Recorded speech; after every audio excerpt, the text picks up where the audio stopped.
Hello viewers, স্বাগতম জানাচ্ছি enjoy কুকিংয়ের পক্ষ থেকে সবাইকে। কেমন আছেন? নিশ্চয়ই ভালো আছেন। আজকে আমার রেসিপি দেখে কি আন্দাজ করা যাচ্ছে আমি যে পাতাগুলি সাজাচ্ছি এগুলি কি কারো চেনা আছে? আর চেনা না থাকলেও আমি বলে দিচ্ছি, এটি হচ্ছে থানকুনি পাতা। এটি দিয়ে ভর্তা খাওয়া যায়, আবার ডাল দিয়েও রান্না করে খাওয়া যায়। আপনারা বড়া বানিয়েও খেতে পারেন। আজকে আমি একটু স্বাস্থ্যকরভাবে একটি আইটেম আপনাদেরকে করে দেখানোর চেষ্টা করছি, যে আইটেমটি রোগী এবং প্রেগনেন্ট মা, যারা গর্ভবতী মহিলারা আছেন তাদের জন্য খুবই স্বাস্থ্যকর একটি রেসিপি। মাগুর মাছ দিয়ে থানকুনি পাতার ঝোল, পাতলা ঝোল। আর এই রান্নাটি অপারেশন রোগী অথবা যারা হসপিটালে ভর্তি থাকে এবং যারা অসুস্থ তাদের জন্য আর মুখের স্বাদ বাড়ানোর জন্য খুবই উপকারী। তাহলে কথা না বাড়িয়ে চলুন আমরা রেসিপিতে চলে যাই। এখন ফার্স্টে যা করব, মাছগুলো ভেজে নিব। এর জন্য কড়াইয়ে তেল দিয়ে দিলাম ফ্রাই প্যানে। আর শিং মাছ বলেন, মাগুর মাছ বলেন, ট্যাংরা মাছ, এই জাতীয় মাছগুলো প্রচণ্ড ছেটে খুবই ফোটে। এই জন্য তেলে আমি 1 চিমটি মতো লবণ অ্যাড করে দিলাম যাতে একটু কম ফোটে। আর এইভাবে দিয়ে দেখবেন আসলেও কাজ করে পদ্ধতিটি, ট্রিক্সটি। এখন একটু হালকাভাবে এপিট ওপিট ভেজে নিতে হবে। আমি একটু বেশি ভেজেছি, আপনারা যদি চান একদম হালকা শ্যালো ফ্রাই করে নিতে পারেন, যারা মাছ খুব বেশি ভেজে খেতে পছন্দ করেন না। আমার বাসায় কাঁচা মাছ খেতে বেশি পছন্দ করে না, এর জন্য আমি একটু বেশি ভেজে নিলাম। আর হালকা করে ভেজে নেবেন যেভাবেই আপনারা ভাজেন আর কি। এখন রান্না করতে চলে যাই। আর একটা ফ্রাই প্যানে এখন আমি তেল নিয়ে নিলাম, যে ভাজি করে যে তেলটুকু অবশিষ্ট ছিল তার সাথে অল্প একটু তেল অ্যাড করে দিলাম। আপনারা আন্দাজ মতো নিয়ে নেবেন। এখানে পেঁয়াজ অ্যাড করলাম, একটা বড় পেঁয়াজ কুচি আর কিছু কাঁচামরিচ দেখতে পাচ্ছেন। এখন এটিকে কিছুক্ষণ ভাজি করে নিব, একটু লাল লাল হওয়া পর্যন্ত আর কি। যখন পেঁয়াজটা একটু লাল লাল হয়ে আসবে এর ভিতরে দিয়ে দেব 1.5 চা চামচ রসুন বাটা, আর দিয়ে কিছুক্ষণ ভুনে নিব যাতে রসুনের কাঁচা গন্ধটা চলে যায়। এখন অ্যাড করে দিব 1/2 টিস্পুন হলুদের গুঁড়া, আর দিয়ে দিব কিছু ফালি করা কাঁচামরিচ। আর রান্নাটা সাধারণত কাঁচামরিচ দিয়েই করব আজকে। আর এখন দিয়ে দিচ্ছি 1 টিস্পুন জিরা। আমি একটু পানি দিয়ে ভিজিয়ে রেখেছিলাম রান্না করার কিছুক্ষণ আগে, 5-10 মিনিট আগে।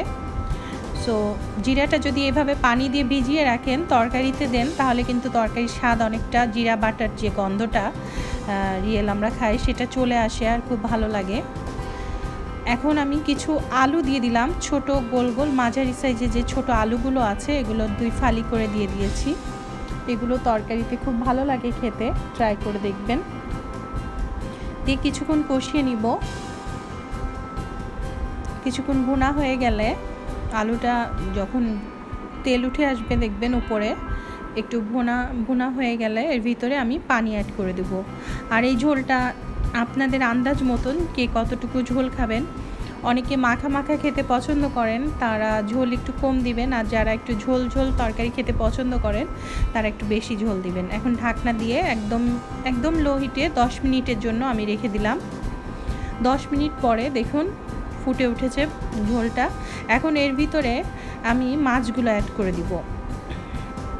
মাছগুলো অ্যাড করে কিছুক্ষণ নাড়িয়ে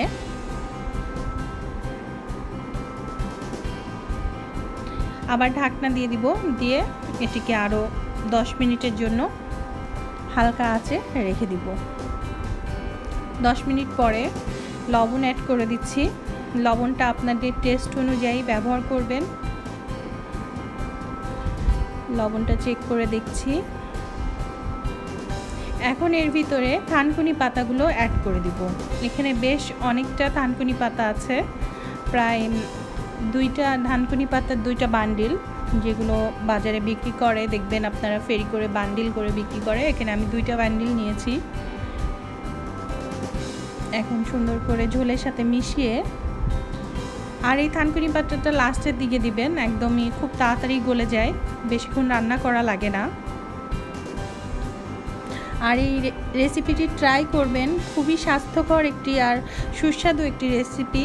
এটি সাধারণত যারা অসুস্থ পেশেন্ট আছেন, যারা রোগী আছেন, বাসায় যদি রোগী থাকে বা গর্ভবতী কোনো কেউ থাকেন আর রিসেন্টলি বাচ্চা হয়েছে, তারাও এই রেসিপিটি ট্রাই করতে পারেন। খুবই স্বাস্থ্যকর একটি রেসিপি আর শরীরের জন্য খুবই উপকারী। থানকুনি পাতা পেটের জন্য ভালো, আমরা জানি পেটের অনেক ধরনের অসুখের এটি অনেক কার্যকরী ভূমিকা পালন করে এবং শরীরের জন্যও অনেক ভালো। খুবই সামান্য একটু লাল মরিচের গুঁড়া দিয়ে দিলাম একটু ঝাল করার জন্য, হালকা একটু। আপনারা চাইলে অ্যাভয়েড করতে পারেন, আবার ইচ্ছা করলে আপনারা অ্যাডও করতে পারেন।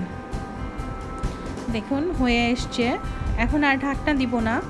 এই ফাঁকে একটু আলুটা চেক করে দেখবেন, যদি আলুটা গলে যায় তাহলে আর রান্না করার প্রয়োজন নেই, আর আলু যদি সিদ্ধ না হয় তাহলে আরও 5 মিনিট রান্না করে নেবেন। এখন সার্ভিং ডিশে সার্ভ করে দিচ্ছি। দেখুন ঝোলটা দেখেই বুঝতে পারছেন কতটা লোভনীয় হয়েছে, আর খেতেও কিন্তু খুবই মজার। রেসিপিটি ভালো যদি লাগে অবশ্যই ট্রাই করবেন, অবশ্যই ফ্রেন্ডস অ্যান্ড ফ্যামিলির সাথে শেয়ার করবেন। লাইক, শেয়ার এবং কমেন্ট করতে ভুলবেন না, আর অবশ্যই আমার চ্যানেলটি সাবস্ক্রাইব করে আমার সাথে থাকবেন। Thank you for watching.